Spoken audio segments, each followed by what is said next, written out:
All right, Fact Check This podcast, episode number 15, and I got hit with a fact check again. So this time it's an article that I had posted on Facebook that was a closer look at U.S. deaths due to COVID-19, and it kind of dives into all of the death numbers and everything like that, and it also looks at deaths for 2020 in a historical context when also looking at deaths from 2004 through 2019 and the total number of deaths and looking for excess deaths and other stuff like that.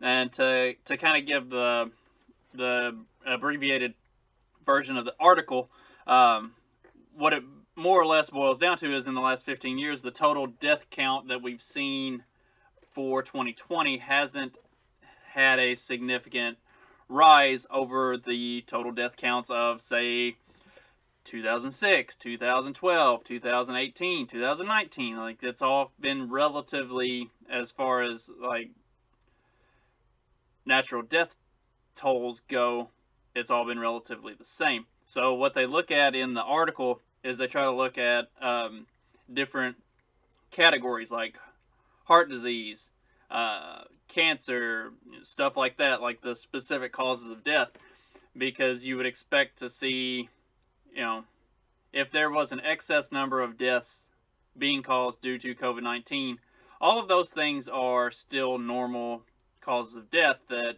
like, there's nothing that would cause those to decline significantly this year versus any of the last 15 years.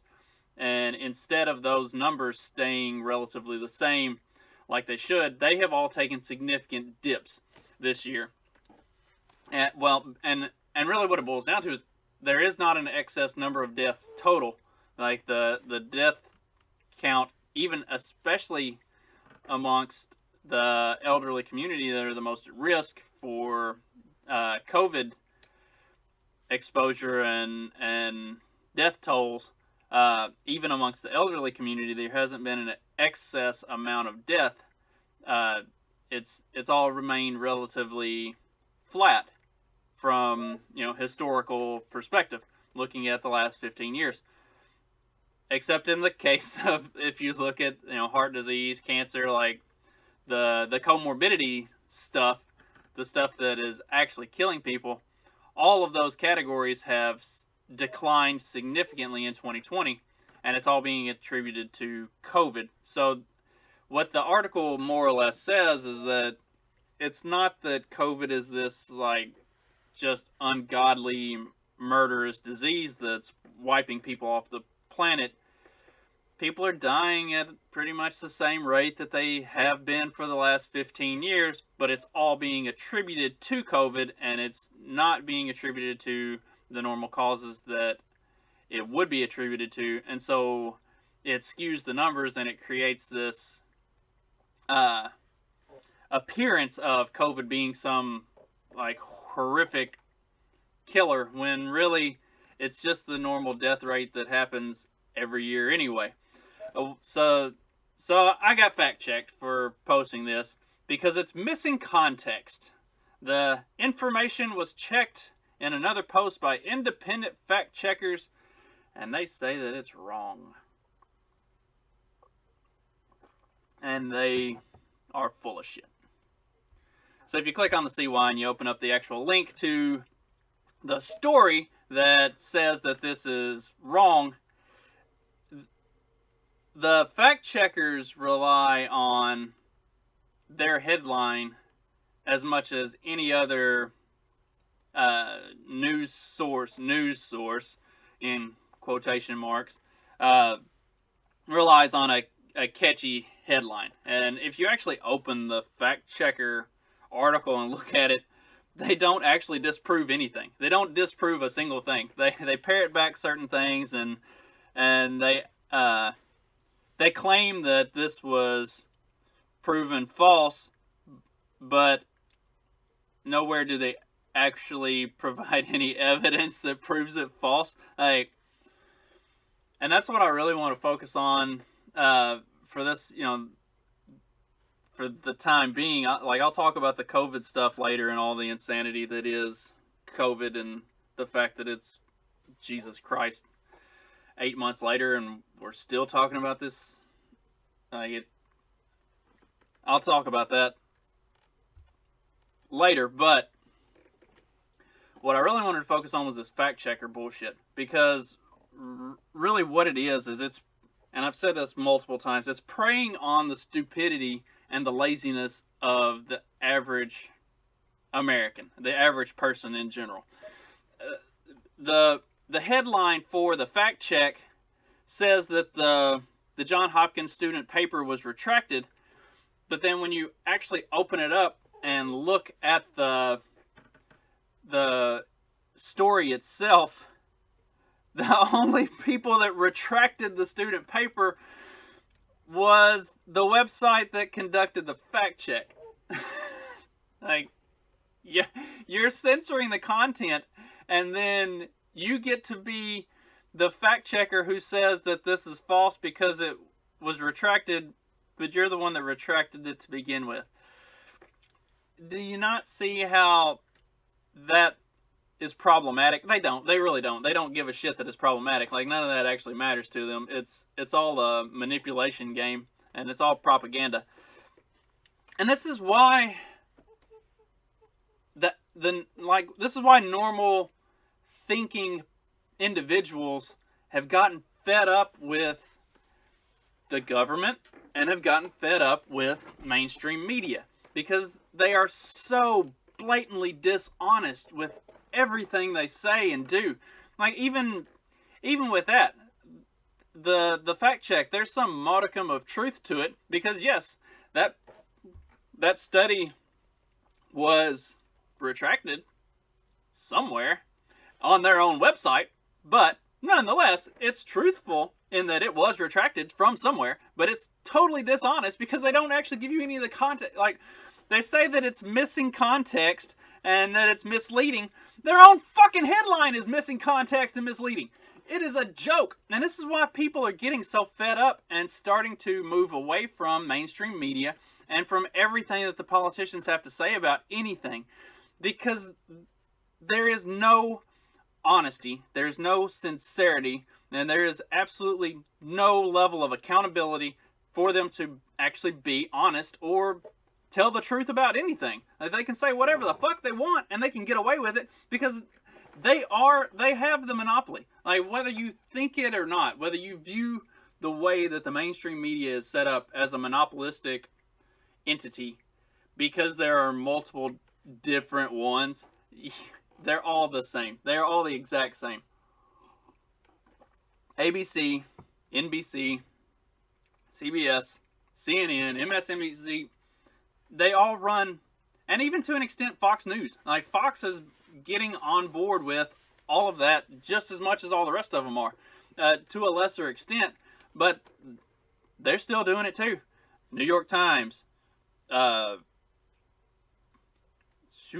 Washington Post, even the Wall Street Journal to a certain extent, USA Today, for sure. Like, every single level of mainstream media publication in whatever the demographic or the medium might be, they are all in lockstep on pretty much everything.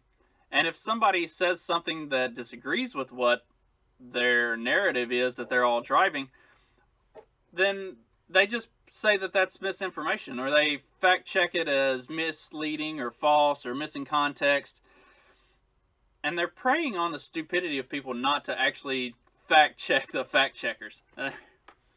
It is so infuriating to see the Ministry of Truth coming into full actualization in my lifetime, and this not just be a Orwellian dystopian future. And what's even more insane, like when I read 1984 for the first time, and then watched the movie, and then read 1984 again to see how the movie lined up with the book, I just thought it was so insane and ridiculous that people went along with it. That, reading through this book, it was just infuriating to think that they went along with it. Like, they actively participated in it. They didn't care. It was normal life. And it pissed me off. And the hero of the story in the end, he's not very heroic, and he kind of gives in to the machine and gets a bullet put through his head, and the whole thing was disappointing. It was a brilliant, beautiful read, and it's an incredible book that should be mandatory reading at junior high and high school levels, and college, and as you get older. You should read it at least 3 or 4 times. I've read it 4 times myself. But to look at that book and to think about how could people just go along with this and this become normal. Like, even the protagonist of the story, he knows that the Ministry of Truth where he works, that it's, they're fabricating stories and all of this stuff is propaganda and that it's wrong, but he still goes along with it. And like, it always baffled me. And now, sitting here in 2020 and watching the way that excuse me, watching the way that average people behave and get on board with and go along with it, it's even more disappointing. I am sincerely saddened by the state of things in our country and across the world, but especially in our country, because of course you would expect it from Europe. They're a little more leaning towards that side of conformity and everything anyway. Like the Yellow Vest protest in France a couple years ago, like, that was encouraging. And some of the protests that have been going on with the current COVID lockdowns and stuff, like, that's been encouraging. But, you could see that Western Europe and even more so Eastern Europe, like, they would go along with this sort of stuff and it could happen. But I thought the Wild West mentality of Americans and the desire for freedom and to do your own thing, the entrepreneurial spirit, like, I just thought that the core American values and the way we're perceived by the rest of the world was enough of a reality that this kind of shit wouldn't happen.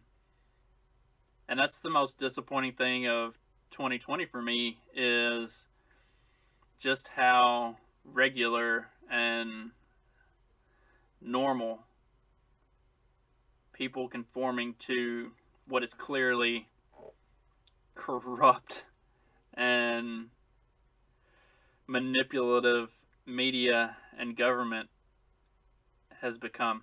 Like, we don't even fight it anymore, and it saddens me.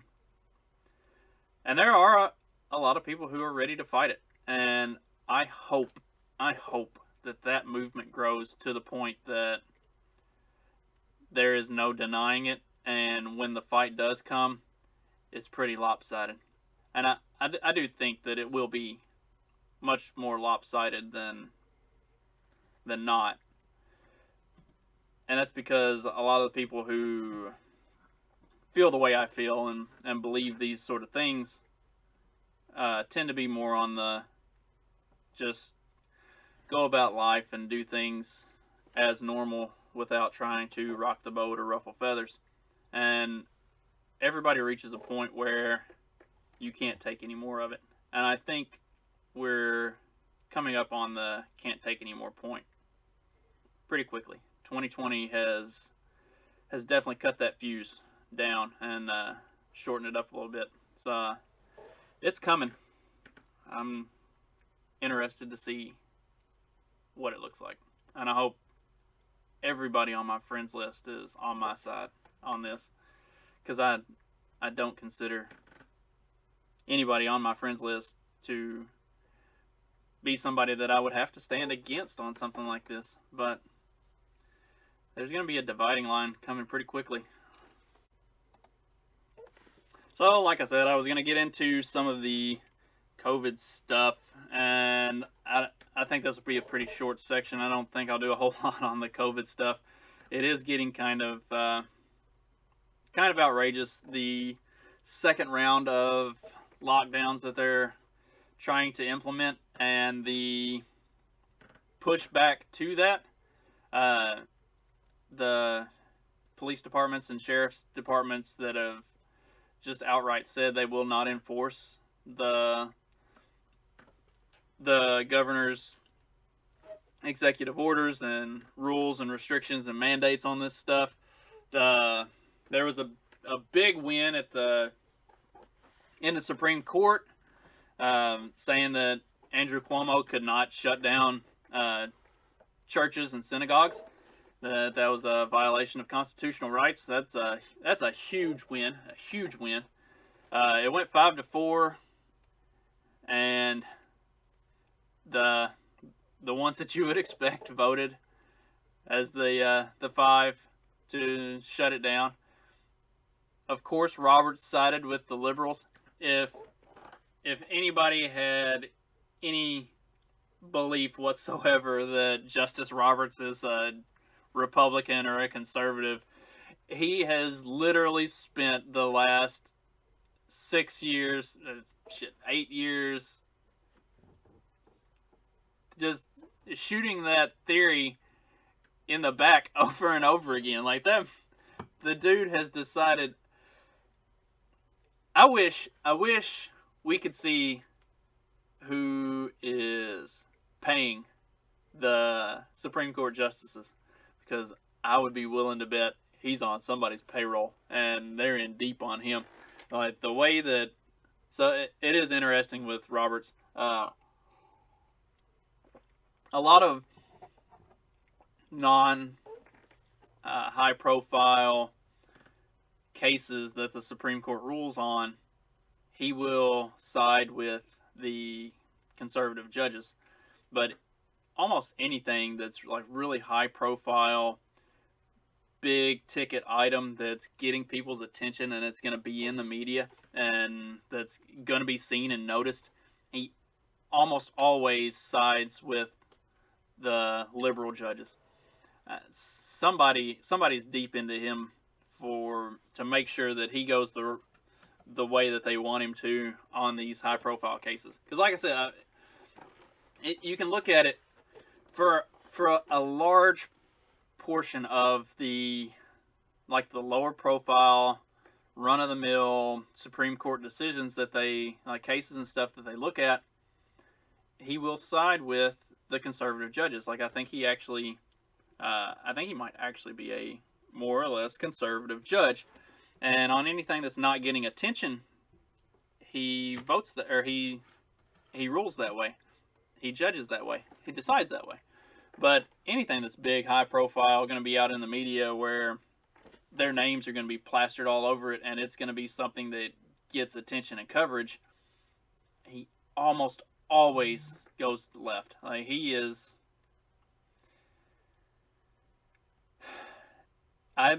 The Supreme Court was supposed to be a thing that was outside of and separate from the regular legislative and executive branches. It was supposed to be a nonpartisan, uncompromised judiciary that was able to rule constitutionally and not be weighed with partisan politics and personal feelings and stuff like that. And that's not what it is anymore. And unfortunately enough, the one thing that was supposed to be kind of pure and good about the government, the Supreme Court, and the judiciary, it has become, in my opinion, every bit as corrupt an institution as all the rest of it. And that's a big reason why the whole thing needs to be torn down. Like, the fact that Ruth Bader Ginsburg's death put the left into such upheaval, and the nomination and confirmation of Amy Coney Barrett was such a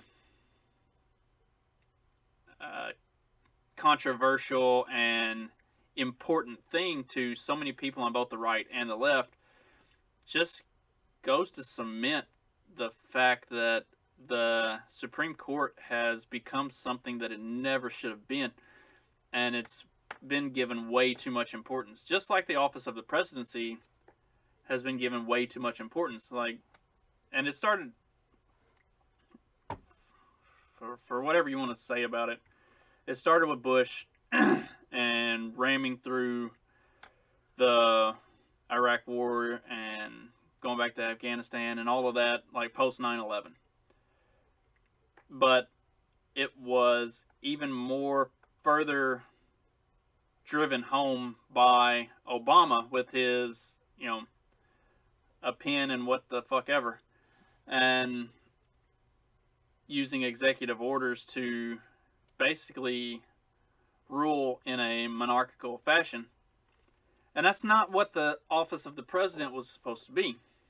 That's what it's become. It's not what the Supreme Court was supposed to be. The government was supposed to be seated in Congress, the House, and the Senate. And the reason the Senate had the final say on things was so that each state had equal say in how the country would be governed and ruled and run.